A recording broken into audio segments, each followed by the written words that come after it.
Okay, so today we are going to start with new chapter, that is AC circuits.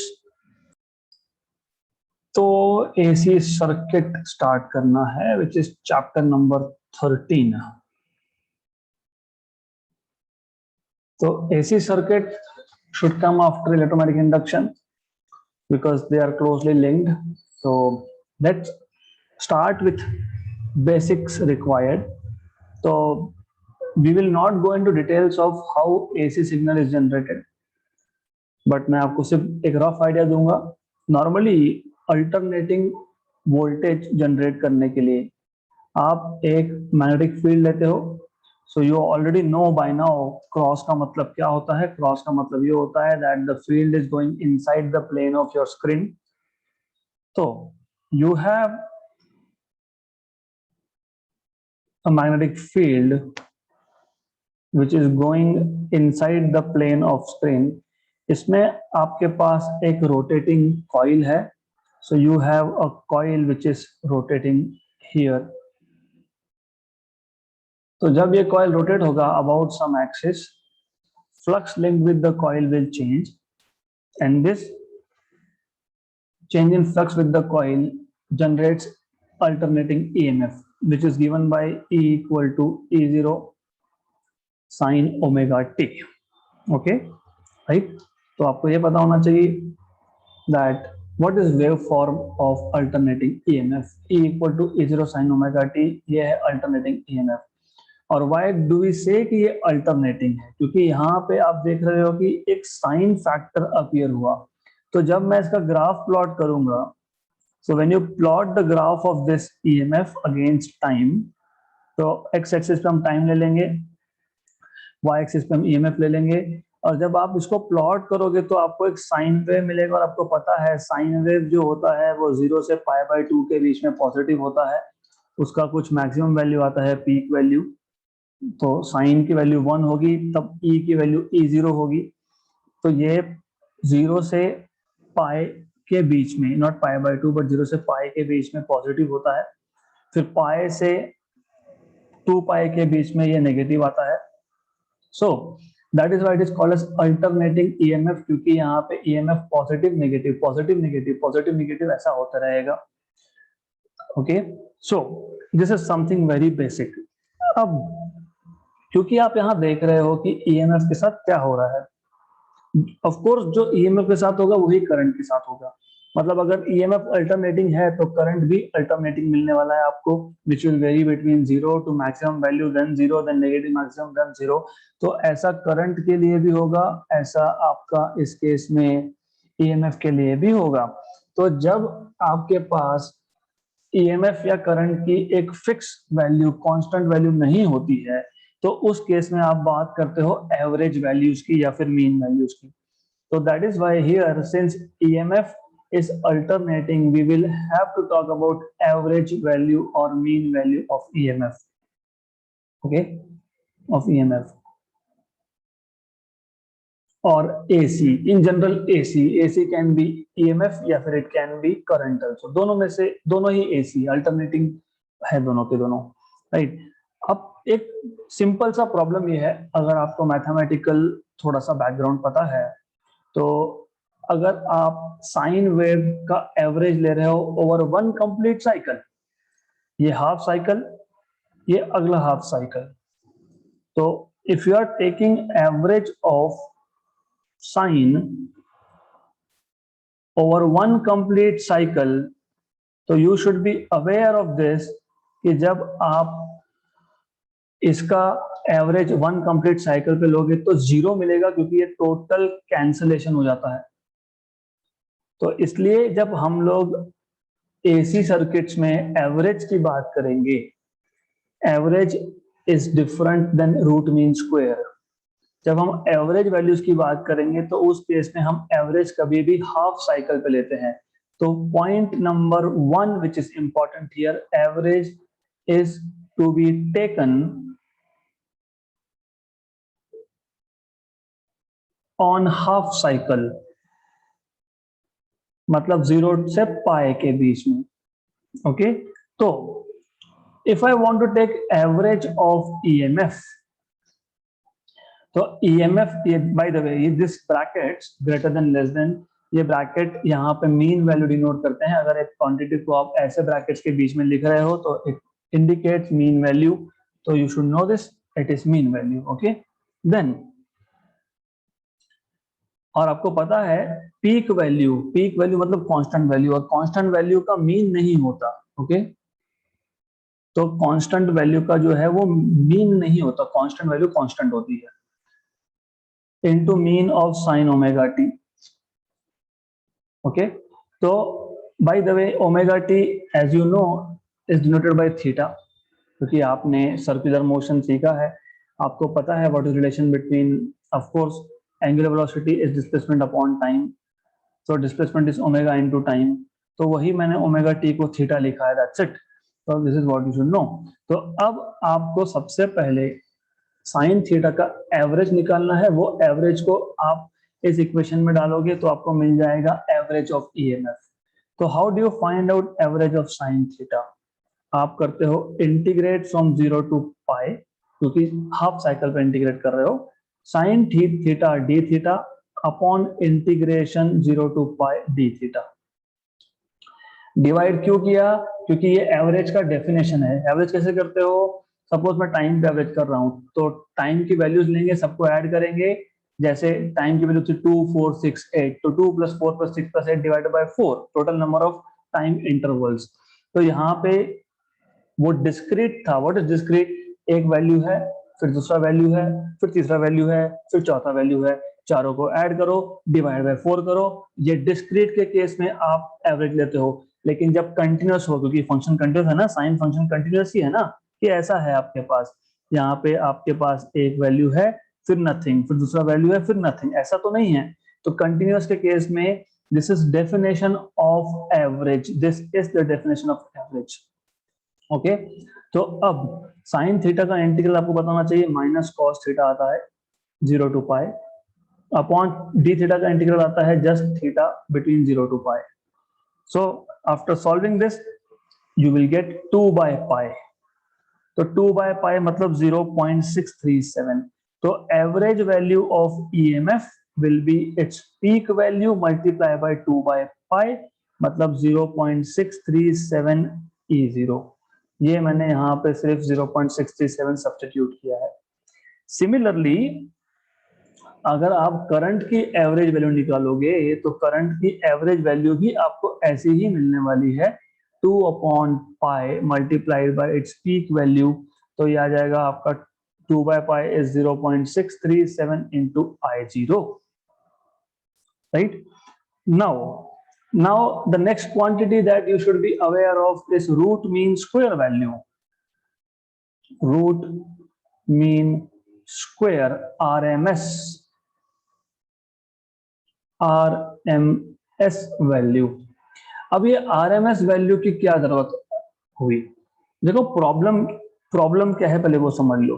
Alternating current, alternating voltage, ये problem है. हमको major करना है. क्या major करेंगे? कौन से इंस्टेंट में मेजर करेंगे, है ना, क्योंकि यहाँ तो अल्टरनेटिंग है, 0 से मैक्सिमम, फिर 0 फिर नेगेटिव मैक्सिमम. तो अगर आप गैल्वेनोमीटर लगाते हो या वोल्टमीटर लगाते हो या फिर एमीटर लगाते हो, आप जो भी डिवाइस यूज करते हो, वो डिवाइस आपको नॉर्मली देता है एवरेज वैल्यूज या फिर पीक वैल्यूज. राइट, तो डायरेक्टली हम लोग मेजर नहीं कर सकते, मतलब हम डायरेक्टली अल्टरनेटिंग ईएमएफ और करंट को मेजर नहीं कर सकते. तो सॉल्यूशन क्या है? सॉल्यूशन ऐसा है कि हमको एक ऐसी क्वांटिटी ढूंढनी है जो क्वांटिटी पॉजिटिव हाफ साइकिल या नेगेटिव हाफ साइकिल में चेंज ना हो, और वो होता है हीट जनरेटेड. क्योंकि जब मैं अल्टरनेटिंग करंट एक रजिस्टर से पास करता हूं या फिर मैं डायरेक्ट करंट एक रजिस्टर से पास करता हूं, तो दोनों केस में हीट तो जनरेट होने वाला है. तो अल्टरनेटिंग करंट हो तो भी हीट जनरेट होगा, डायरेक्ट करंट हो तो भी हीट जनरेट होगा. So if I pass alternating current और direct current through a resistor, there will be heat. तो जब दोनों हीट जनरेटेड इक्वल हो जाएंगे, उस केस में when the heat generated due to direct current and the heat generated due to alternating current are equal, then that value of alternating current is called as RMS value of alternating current, and it is given by IRMS is equal to peak value of current divided by √2 and RMS value of voltage is given by peak value of voltage या EMF divided by √2, right. तो सिर्फ इतना पता होना चाहिए कि क्यों हमने ऐसा डिफाइन किया, क्योंकि आप अल्टरनेटिंग वैल्यूज को, क्योंकि अल्टरनेटिंग है, हर एक इंस्टेंट पे चेंज हो रहा है, डायरेक्टली मेजर नहीं कर सकते हो, तो आप ऐसा क्वांटिटी मेजर करते हो जो पॉजिटिव और नेगेटिव हाफ साइकिल में चेंज ना हो। हीट जनरेटेड क्यों चेंज नहीं होता, क्योंकि पता है हीट इज I²R, तुमको पता होगा ये, हीट जनरेटेड I², करंट का स्क्वायर, रेजिस्टेंस तो कांस्टेंट ही था वैसे भी, तो पॉजिटिव हाफ साइकिल में भी पॉजिटिव, नेगेटिव हाफ साइकिल में भी पॉजिटिव, क्योंकि स्क्वायर है। इसलिए हम बोलते हैं कि जब हम अल्टरनेटिंग करंट पास करें या फिर हम लोग डायरेक्ट करंट पास करें, करंट ऐसा क्वांटिटी है या तो हीट जनरेटेड ऐसा क्वांटिटी है जो हमेशा पॉजिटिव रहता है, क्योंकि I² आता है उसमें। तो अल्टरनेटिंग करंट भी हीट जनरेट करेगा, डायरेक्ट भी जनरेट करेगा। डायरेक्ट करंट और अल्टरनेटिंग करंट के केस में जब हीट जनरेटेड इक्वल हो जाएगा, तो उस केस में जो अल्टरनेटिंग करंट की जो वैल्यू रही होगी उसको हम बोल देते हैं RMS वैल्यू, और it happens to be peak value by √2। ये हमको डिराइव नहीं करना, ये सिर्फ पता होना चाहिए, क्योंकि आगे हम ये यूज करेंगे कहीं तो। Okay, good. Then we start with first important topic of this chapter. अब तक हम लोग ओहम्स लॉ जब देख रहे थे, V = IR, या जो भी इलेक्ट्रिकल सर्किट्स हमने देखे थे, हम अब तक डायरेक्ट वोल्टेज DC सप्लाई हम लोग अप्लाई कर रहे थे उस सर्किट में। Now we will change this idea और हम लोग अब AC अप्लाई करने वाले हैं। तो जब आप AC अप्लाई करते हो, मतलब ऐसा अल्टरनेटिंग वोल्टेज अप्लाई करते हो, तो normally you should know some symbols. एक सपोज रेजिस्टेंस को हमने AC सप्लाई किया है, तो मैं सर्कल में एक टिल्डा मतलब अल्टरनेटिंग करंट का या अल्टरनेटिंग वोल्टेज का ये साइन होता है, इसको टिल्डा बोलते हैं, तो वो सर्कल के अंदर दिखाते हैं, मतलब दैट इज अल्टरनेटिंग। अभी वो करंट सोर्स हो सकता है, मतलब अल्टरनेटिंग करंट का सोर्स है, या तो फिर EMF का सोर्स हो सकता है, अल्टरनेटिंग EMF का, वो हम देखेंगे बाद में। दूसरा, जब आप अल्टरनेटिंग सप्लाई लगाते हो तो positive negative, negative positive, positive negative, negative positive, ऐसा प्लेट्स जो है वो कंटिन्यूअसली अल्टर होता रहता है, positive negative negative positive, positive negative negative positive. तो करंट का डायरेक्शन नहीं दिखा सकते आप। करंट का डायरेक्शन कब दिखाते हो आप? जब फिक्स हो, जब आपके पास एक रेजिस्टेंस है और ये एक पोटेंशियल डिफरेंस है, प्लस प्लेट है या माइनस प्लेट है, तो उस केस में आप करंट का डायरेक्शन दिखा सकते हो। लेकिन अल्टरनेटिंग के केस में आप करंट का डायरेक्शन नहीं दिखा सकते, you are not allowed to do that, आप नहीं कर सकते हो, ये पता होना चाहिए आपको, right? Good. Then there is something that we will need, that is called as phasors. Okay, अब फेजर मतलब होता है फेज वेक्टर, मतलब वो आपको आइडिया देता है about what is phase and what is amplitude. Okay, तो phasor in short, I will not go into detail because revision class है। तो AC जब आप अप्लाई करते हो एक सर्किट में, जब आप AC सप्लाई देते हो, तो वहां पे तीन चीजें हो सकती है। एक तो करंट और EMF दोनों में कोई लीड कोई लैग नहीं है, मतलब जैसे ही मैंने सोर्स ऑफ EMF कनेक्ट किया, इमीडिएटली करंट ड्राइव हुआ, नो लीड नो लैग। या फिर ऐसा हो सकता है that EMF is leading, current is lagging, और of course from basic mathematics of 11th standard, हम लोग एंगल को पॉजिटिव तब लेते हैं जब एंटी क्लॉकवाइज में रोटेट कर रहे हो आप वेक्टर्स को। तो एंटी क्लॉकवाइज डायरेक्शन में जो वेक्टर है, जैसे यहाँ पे EMF है, तो ये वेक्टर आगे चल रहा है कंपेयर टू करंट। तो ये पता होना चाहिए, the vector which is forward in anti clockwise direction is the vector which is leading, और जो पीछे चल रहा है दैट इज लैगिंग। तो क्या हो सकता है, EMF और current, no lead no lag, EMF leads the current, या फिर ऐसा भी हो सकता है that current is leading EMF. यहाँ पे देखो करंट जो है ये एंटी क्लॉकवाइज में आगे है और ईएमएफ पीछे है। तो फेजर का हम यूज सिर्फ उसके लिए ही करने वाले हैं टू शो कि करंट और ईएमएफ दोनों में कोई लीड लैग है या नहीं है। तो कौन लीड कर रहा है, कौन लैग कर रहा है और कितने से लीड लैग कर रहा है। ओके, तो यू शुड नो बेसिक्स। तो ये फेजर का भी डिटेल्स हम नहीं जाएंगे of course, because revision class में we can not afford to spend a lot of time talking about such basic quantities. तो I will directly go to AC circuits now. तो एसी सर्किट में हमको in total 4 circuit सीखने हैं। एक AC connected to a resistor, AC connected to inductor, AC connected to capacitor, AC connected to all of this LCR। एक ही circuit में series में इंडक्टर, कैपेसिटर, रेजिस्टेंस होगा, उसमें AC लगा दिया। तो to start off with first AC connected across resistance, across resistor। तो again in all this cases जो कुछ भी हम आगे डिस्कस करने वाले हैं, रजिस्टर हो, कैपेसिटर हो, इंडक्टर हो, हमारा बेसिक टास्क ये है to see, to find out current lead कर रहा है या ईएमएफ लीड कर रहा है या दोनों ही लीड लैग नहीं कर रहे। तो सबसे पहले मैं एक रजिस्टर लूंगा विथ रेजिस्टेंस वैल्यू R। मैं उसके अक्रॉस एक ईएमएफ कनेक्ट करूंगा E। ये EMF E जो है it is given bye E0 sin omega t। Okay, at any particular instant of time, क्योंकि अभी हमने EMF का सोर्स अप्लाई किया है। तो आपको पता है जब EMF आप कनेक्ट करते हो तो EMF जो होता है वो करंट ड्राइव करता है, तो यहाँ पे करंट आएगा। And the current is given by Ohm's law, I equal to V by R, मतलब E बाय R। तो E जो है आपके पास E0 sin ओमेगा t है बाय R। ओके, तो नाउ करंट अगर मैक्सिमम होना है तो साइन ओमेगा टी की वैल्यू मैक्सिमम होनी चाहिए। तो for current to be maximum you should have sine omega t equal to 1।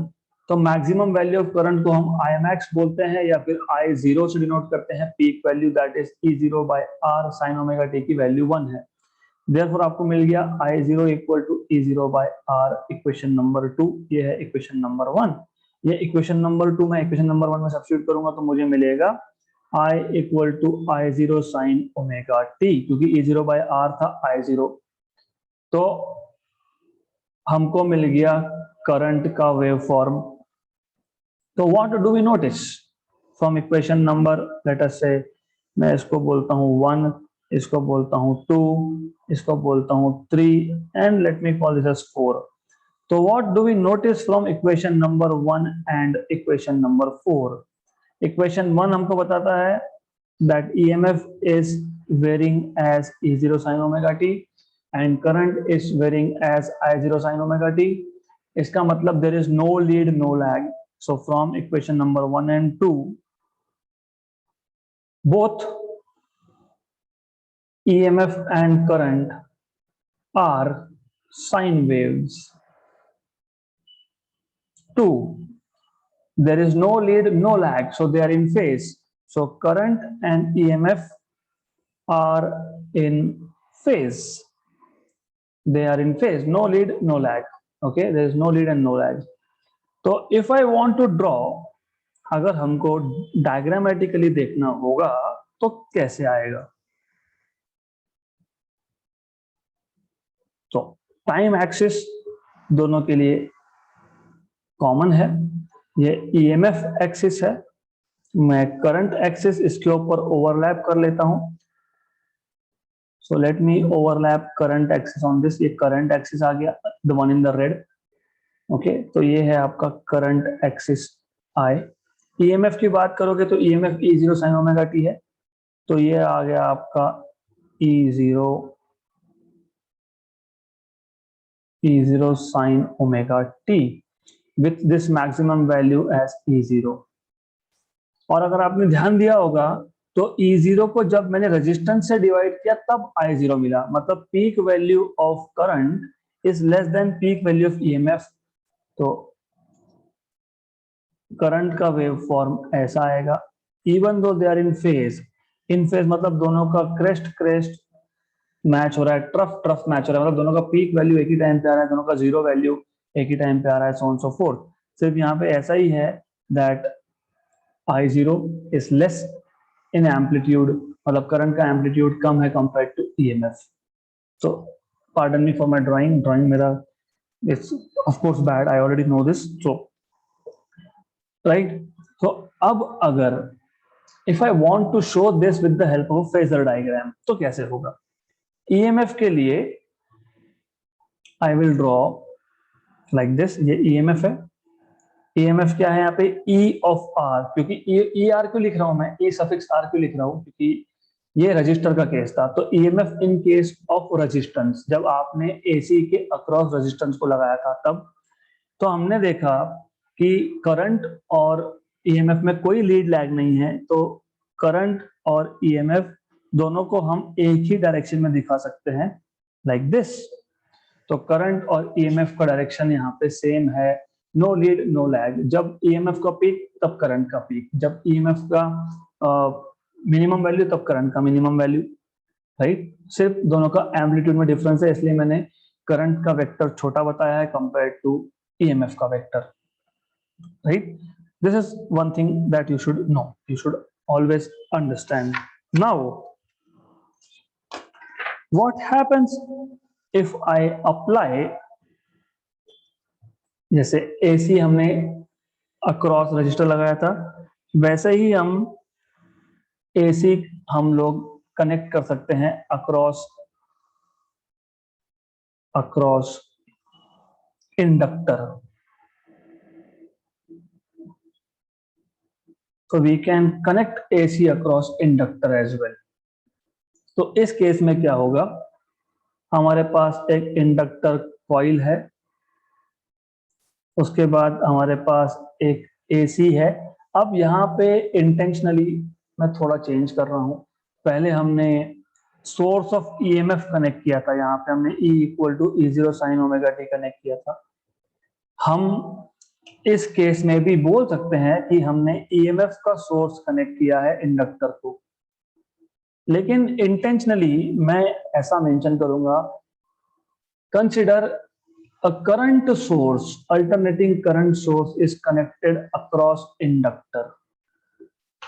क्यों? क्योंकि मुझे जो भी डेरिवेशन करना है तो दो रास्ते हैं, एक डेरिवेटिव के थ्रू, एक इंटीग्रेशन के through. I don't want to use integration, इसलिए मैंने अज्यूम कर लिया कि ओके लेट अस से an inductor is connected across source of current instead of source of EMF, right? Now you need to understand, you need to know some basics। पहले तो inductor क्या होता है आपको लास्ट चैप्टर में हमने सीखा। दूसरा, अल्टरनेटिंग करंट अप्लाई करने से क्या होगा, व्हाट हैपेंस। अल्टरनेटिंग करंट क्या होता है? करंट आगे जाएगा फिर पीछे आएगा, फिर आगे जाएगा फिर पीछे आएगा, मतलब आपको पता है ये बाय डायरेक्शनल होता है। तो व्हाट यू नो इज कि जब भी करंट की वैल्यू या करंट का डायरेक्शन दोनों में से एक भी चीज चेंज हुई तो करंट चेंज होगा। करंट चेंज होगा मतलब फ्लक्स चेंज होगा, फ्लक्स चेंज होगा मतलब ये फ्लक्स खुद कॉइल के साथ लिंक्ड है, और जब भी flux linked with coil change होता है तो EMF इंड्यूस होता है, और वो EMF ओरिजिनल EMF को अपोजिट डायरेक्शन में होता है। This is what you should no. उसको हम लोग बोलते हैं back EMF, induce EMF, back EMF। तो what happens here is, look at this equation, I is I0 sin omega t, मतलब यहाँ पे जो कॉइल में करंट है वो अल्टरनेटिंग करंट है। अल्टरनेटिंग करंट है मतलब करंट का डायरेक्शन चेंज होगा, मतलब ये जो EMF लिंक्ड विद कॉइल होगा ये भी चेंज होगा। ये जनरेट होगा, फिर जीरो होगा, फिर अपोजिट डायरेक्शन में जनरेट होगा। मतलब यहाँ पे एक बैक ईएमएफ जनरेट होने वाला है, ई बैक, विच इज आपको पता है minus d phi by d t.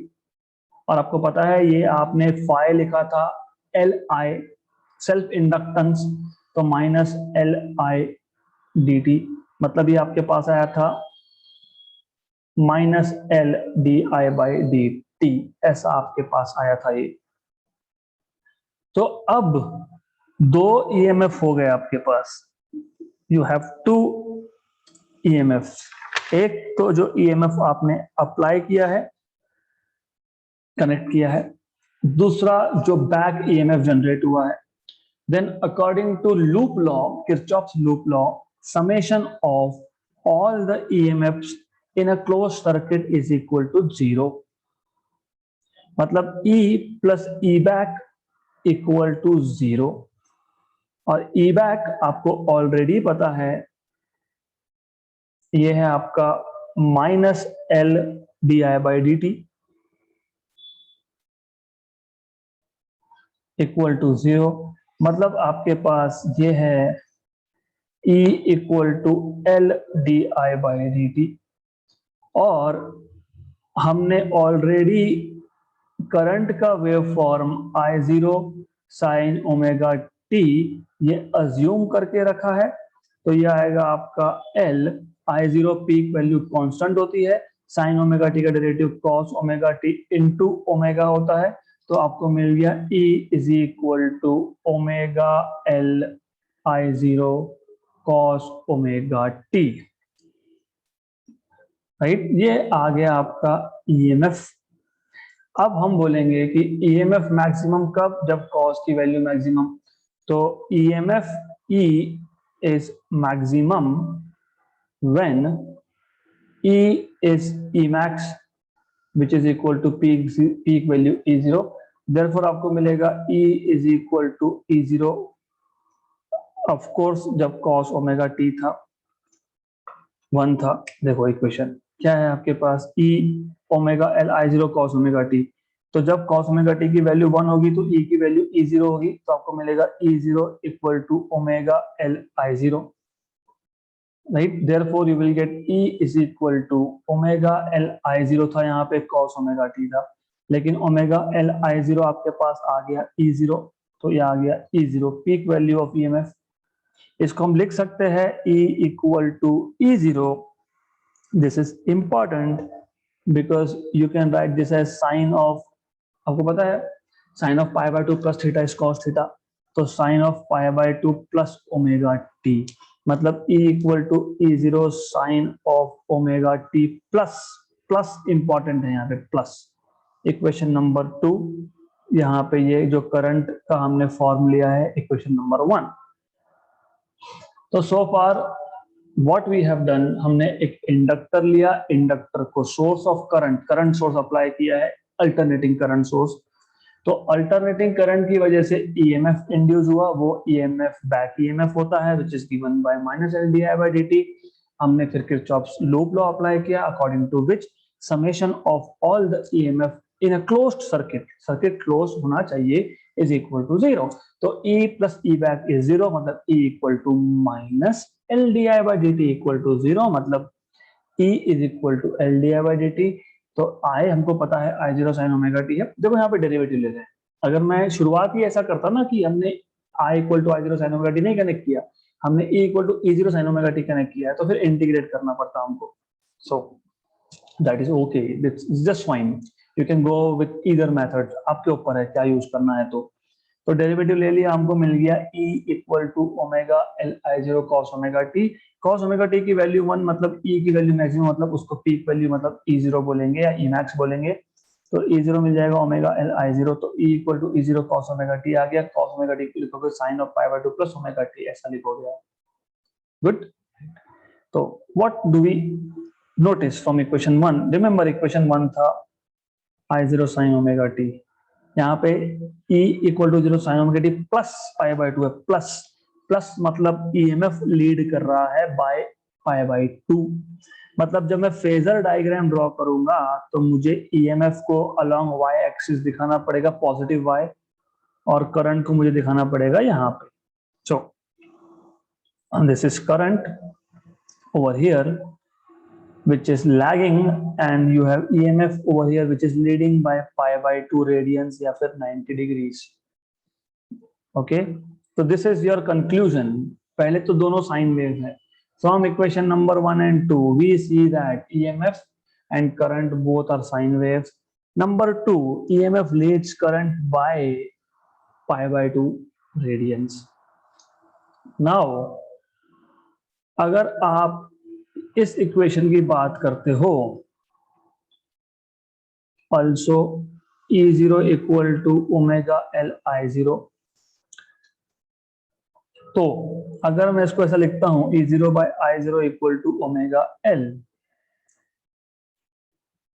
और अगर मैं इस इक्वेशन 3 को कंपेयर करता हूं, comparing with V equal to IR, मतलब V by I equal to R, तो यहाँ पे V मतलब यहाँ पे EMF, क्योंकि वोल्टेज और EMF they are same physical quantities. नीचे करंट, यहाँ पे भी करंट. तो राइट हैंड साइड पे यहाँ रेजिस्टेंस है, तो यहाँ पे राइट हैंड साइड पे रेजिस्टेंस होना चाहिए. मतलब omega L is a quantity which is similar to, analogous to current resistance. It is not resistance but it is analogous to resistance. इसका मतलब ये होता है कि इवन दो हमने इस सर्किट में कहीं पे भी रेजिस्टेंस कनेक्ट नहीं किया है, लेकिन एक ऐसा क्वांटिटी है ओमेगा एल जो एनालॉगस है रेजिस्टेंस को. मतलब this is resistance offered by inductor to alternating current, उसको हम लोग बोलते हैं inductive reactance. So omega L is analogous to resistance. This quantity offers resistance to AC, right? मतलब basically this quantity represents, ऐसा बोल सकते हो better, this quantity represents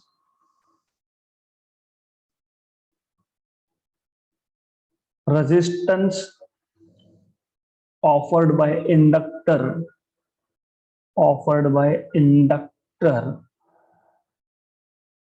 to AC current and is called as inductive reactance. इसको resistance नहीं बोलते, इसको reactance बोलते हैं. Reactance is resistance offered bye either inductor or capacitor to AC current, और इसको डिनोट करते हो XL से. so XL is equal to omega L. This is inductive reactance. This is something you should know. और omega क्या होता है? 2 pi times of frequency. So this is inductive reactance. Okay, so this is what you should know. Then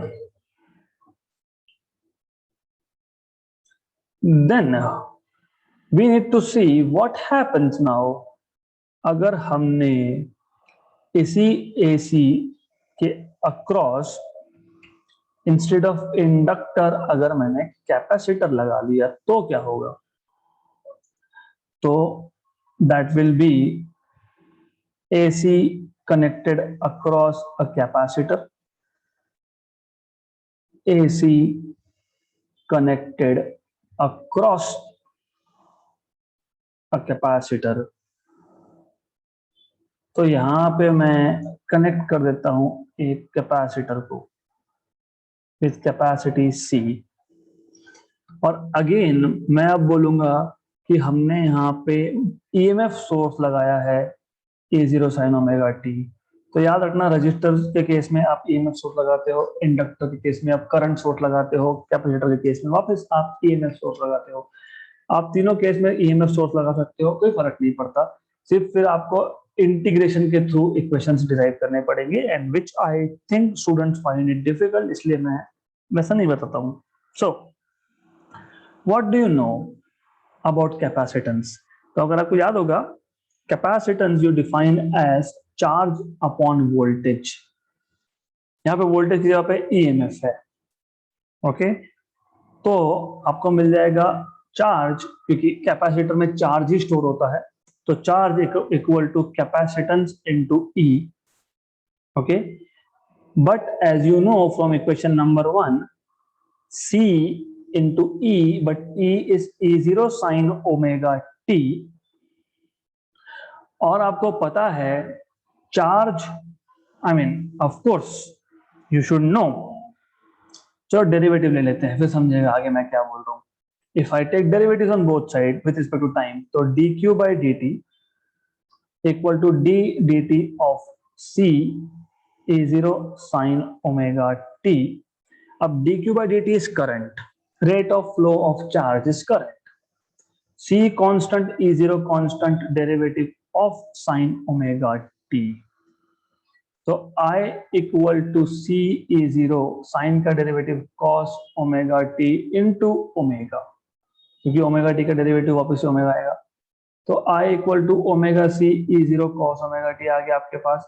वापस से वही, for current to be maximum cos omega t should be 1, for I to be maximum, that is I max or I0 peak value, you should have cos omega t equal to 1. Therefore you can write down I0 equal to omega C E0. Therefore you can write down E0 by I0 equal to 1 upon omega C.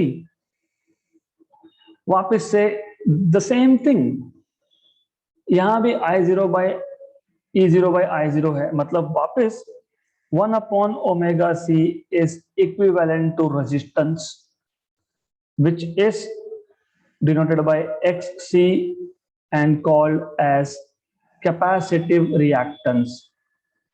The resistance offered by capacitor to AC current is called as capacitive reactance. तो ये capacitive reactance है यहाँ पे।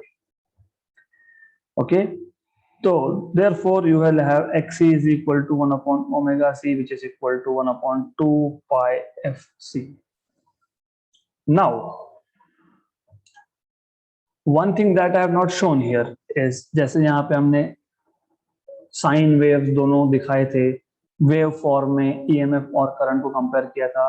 मैंने inductor के लिए नहीं किया है, वो आप खुद कर सकते हो, एक साइन वेव है, एक कोसाइन वेव है, नोट्स देख सकते हो, आपके पास ऑलरेडी अवेलेबल है। गुड, और यहाँ पे भी मैं नहीं दिखाने वाला हूँ। वेल बाय द वे, जब मैं ये ओमेगा सी E0 को I0 लिखूंगा इस इक्वेशन में, तो मुझे मिलेगा I equal to I0 cos omega t, मतलब I0 sine of pi by 2 plus omega t, मतलब I equal to I0 sine of omega t plus pi by 2। Equation number 2, ये जो प्लस है बहुत इंपॉर्टेंट है, क्योंकि इक्वेशन नंबर 1 में E equal to E0 sine omega t है, equation number 2 में I equal to I0 omega T plus pi by 2 है, मतलब यहाँ पे करंट जो है वो लीड कर रहा है ईएमएफ को बाय पाई बाई 2। तो of course both are sine waves, current is leading here. तो अगर मैं करंट को यहां दिखा रहा हूं, तो मुझे ईएमएफ को पीछे दिखाना पड़ेगा एंटी क्लॉकवाइज में, तो समथिंग लाइक दिस। ये है आपका ईएमएफ, ये है आपका करंट का फेजर, ये है पाई बाई 2 का phase difference. So in this case current is leading EMF by pi by 2। तो what you have learned so far, जब आपने रजिस्टर के अक्रॉस सोर्स ऑफ ईएमएफ लगाया, alternating source of EMF, no lead no lag, हम साथ साथ है, current and EMF.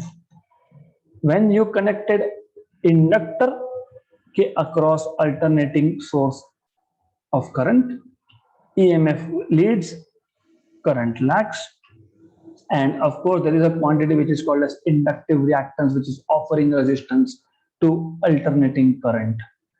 जब आपने कैपेसिटर के अक्रॉस सोर्स ऑफ ईएमएफ लगाया, अल्टरनेटिंग सोर्स ऑफ कोर्स, तो इस केस में current leads, EMF lags, and यहाँ पे एक क्वांटिटी है XC1 upon omega C that is offering resistance to alternating current. So capacitor is offering some resistance to alternating current, which is called as capacitive reactance, right? So that's it for today, sufficient.